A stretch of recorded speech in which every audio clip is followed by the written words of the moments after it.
Unveiling the secret to effective budgeting, it's the envelope system. This old-school method uses cash and envelopes to keep your spending in check. Here's how it works. Gather envelopes and a pen. List your monthly expenses separately. Calculate your total monthly expenses. Withdraw your monthly income in cash. Divide your cash into envelopes based on your monthly expenses.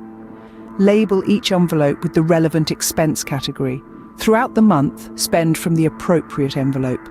When an envelope is empty, you stop spending in that category until next month.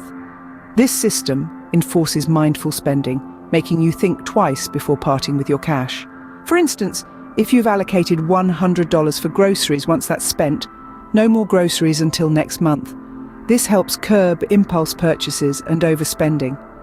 The envelope system visualizes your spending, giving you insights on your actual spending habits. It's a simple yet effective way to save money. Give it a test run and see the difference it makes. Got more finance queries?